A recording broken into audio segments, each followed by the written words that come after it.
I noticed something strange about my husband sleeping next to me. He was like a dead fish, unresponsive to my intimate advances. I thought it was because we'd been married for a while, and he had lost his passion and excitement for me. That was until I overheard my husband talking to his friend. My wife sleeps like a log every night. You could put a corpse next to her and she wouldn't even notice. So did my husband find a corpse to act as his body double?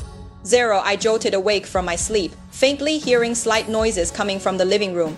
It sounded like someone moaning and panting. In the pitch darkness, I couldn't help but feel creeped out. I instinctively reached out to nudge my husband beside me. Jack, I think there's someone outside. I pushed him a few times, but he didn't respond, seemingly fast asleep. He must have been exhausted from the day, I thought. In the end, I decided not to wake him up. I slowly got up, grabbing a vase from the nightstand for self-defense. Could it be a burglar? I tiptoed out of the bedroom, opening the door quietly. The living room was pitch black, and I couldn't see anything. After some consideration, I mustered up the courage to feel my way to the kitchen and grabbed a knife. Feeling a bit braver, I found the light switch by the door and turned on all the lights. The living room was suddenly bright. I looked around but didn't find anything unusual. I checked the other bedrooms too, but there were no signs of intrusion, and none of our valuables were missing. He stood in the living room bewildered. Had I imagined it all? The next morning, I woke up and went to the living room. Jack was already sitting at the dining table, smiling at me. Morning. Babe, come have some breakfast. My husband, Jack, was quite the catch fatal, handsome and charming. We had a whirlwind romance, getting married after knowing each other for just a month. Despite the rushed nature of our relationship, our marriage had been good. He supported me as I built my career from nothing to becoming the CEO of a company. I became the envy of all the women in our social circle. After my business success, Jack quit his job and became a stay-home husband. The only regret was that after 6 years of marriage, we still didn't have a child to show for our love.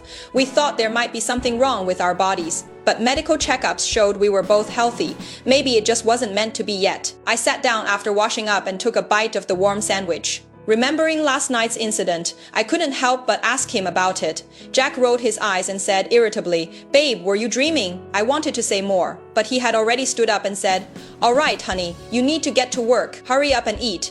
I am going back for a nap." For some reason, I've been feeling really tired lately. Jack stretched and walked past me to the bedroom. I don't know if it was my imagination, but I felt like there was a faint, strange smell coming from him. I didn't think much of it. After a quick breakfast, I headed to the office. The next night, I don't know how long I had been asleep when I was once again startled awake.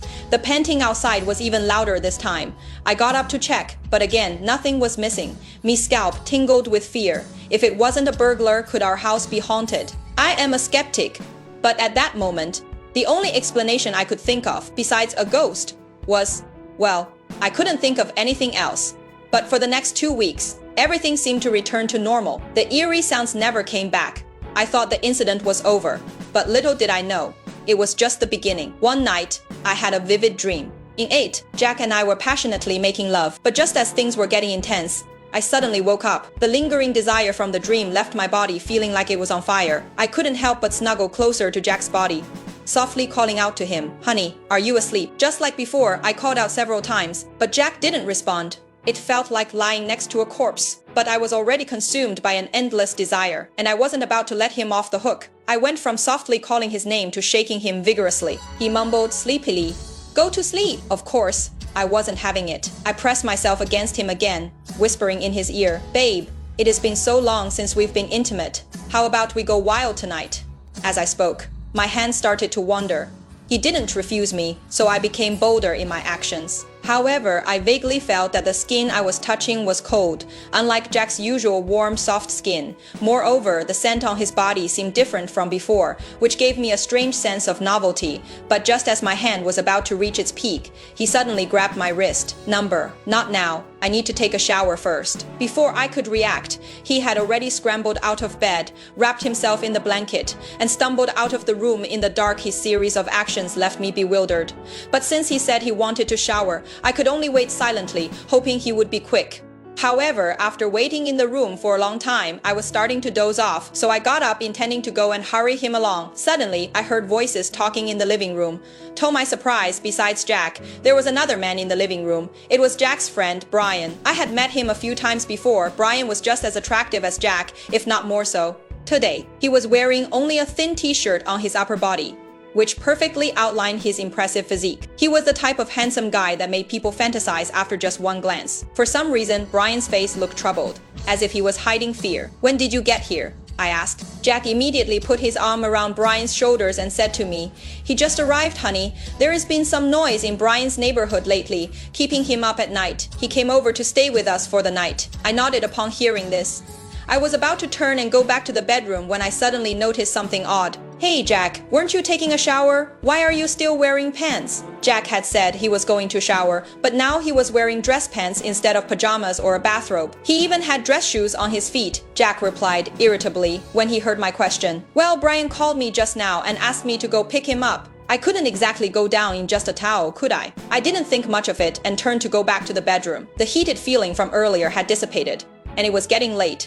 I had a team meeting at the office tomorrow morning, so in the end, I fell asleep without continuing what we had started with Jack. However, little did I know that Brian's appearance at our house tonight was not as simple as Jack had made it out to be. A week later, I had finished my work at the office and had nothing else to do, so I fell asleep in my office. I slept deeply as I had been under a lot of stress lately. Being night time since I had rested for a long time during the day, I wasn't sleeping as heavily. I woke up groggily and found that Jack wasn't in bed. I initially thought he was in the bathroom and didn't think much of it, preparing to go back to sleep. But suddenly I heard whispering voices from outside the door. Could it be Jack on the phone with someone? A feeling of unease suddenly welled up in my heart. It was so late. Jack wasn't in the room, and he was secretly making a call in the living room. Had our marriage hit a rough patch? I hurried to the door, pressing myself against it as if I wanted to meld into it. Jack's voice came from outside. "Brian, please help me out here. Hasn't your company not paid salaries for a few months now? If you help me, I'll add another 1,000. No, 2,000. How about that?" So he was talking to Brian. The heart that had risen to my throat relaxed a bit. But suddenly, Brian's voice rang out. It wasn't the sound of a phone call. He was in the living room with my husband. No, I can't agree to this. Even if I am short on money, we almost got caught by your wife last time." I was stunned. "What had they almost been caught doing?" Jack continued. "Don't worry, that was an accident. I promise it won't happen again like last time. Look, if you agree to help me, I'll not only give you an extra 2,000, but I'll also have my wife arrange a position for you at her company. The salary will definitely be higher than at your previous company." Brian seemed to fall silent. I listened, completely confused. What extra money? What did Jack want Brian to agree to? And how was I involved in this? What on earth was going on? After a long while, under Jack's urging, Brian seemed to waver, but he said, "Sai, I really don't understand why you are doing this. It is clear that your wife loves you very much. Why don't you two just have a baby? Maybe that will change your mind." My heart, which had just settled down, rose up again. Although Jack's voice wasn't loud, I could still hear a hint of indifference in his words.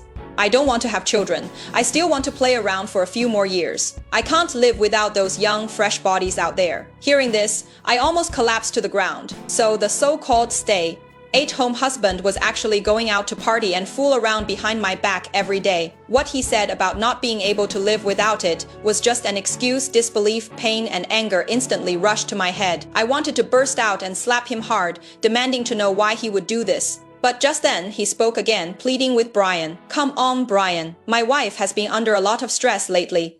She has been sleeping like a log every night. You could put a corpse next to her and she wouldn't even notice." A flash of lightning struck in my mind, and I came up with an unbelievable guess.